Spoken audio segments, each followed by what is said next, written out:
So this type of question based on empirical formula is wanting you to be able to calculate the number of carbons, hydrogens and oxygens in an unknown compound by using a combustion reaction, which means burning in oxygen.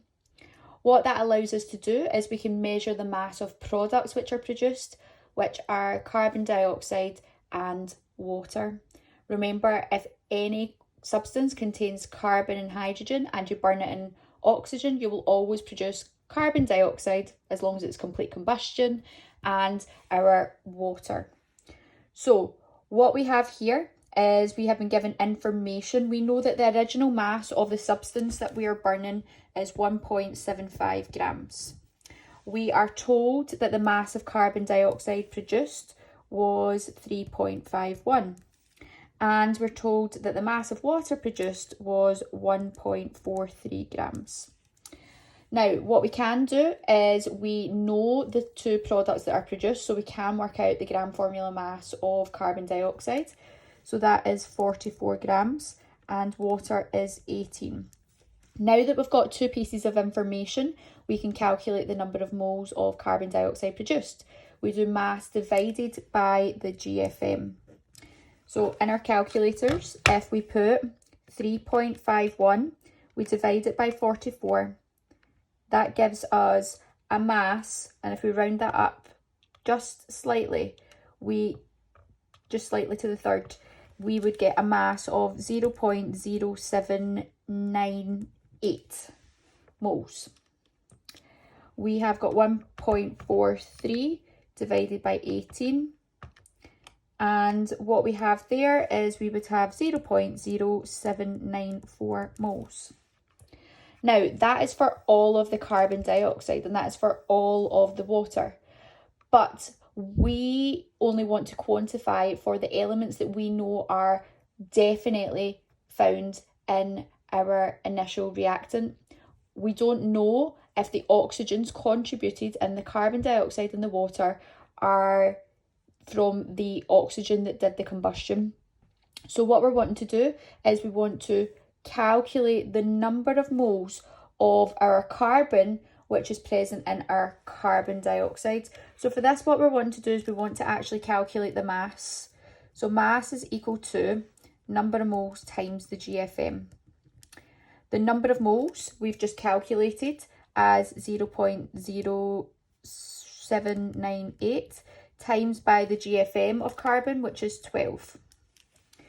So here we have 0.0798 times 12, which means the mass of just pure carbon in the carbon dioxide is 0.9576 grams. That is what we actually have of our carbon, purely carbon. Over here, we're going to work out mass is equal to N times GFM. Now, the number of moles we've got is 0.0794. Now, what we have to look at is in water, there are 2 hydrogen atoms. So we need to multiply that by 2 times the GFM. So 1 hydrogen is 1. So we're going to multiply that by 2. 0.0794 times 2 comes in at 0.1588. Now that is the actual mass of just the hydrogen that's present in the water. Now what that allows us to do at this stage is we know what the total mass of the compound is. So we've got CH and O together have a mass of 1.75 grams. The carbon alone is equal to 0.9576.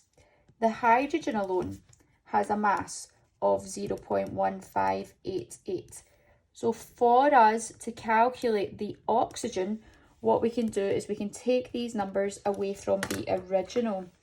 So if we write into our calculator 1.75, which was our original mass of our compound burned, we take away 0.9576, which we'd calculated was the mass of carbon. Take away the mass of hydrogen that we'd calculated from our equation. That tells us that the mass of oxygen, which was in our original compound, was 0.6336 grams. So that there is our oxygen.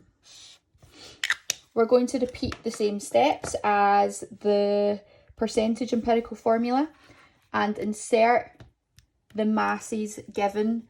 So we've got 0.9576, we have 0.1588, and we've got 0.6336. And again, if you added these up, it should total 1.75.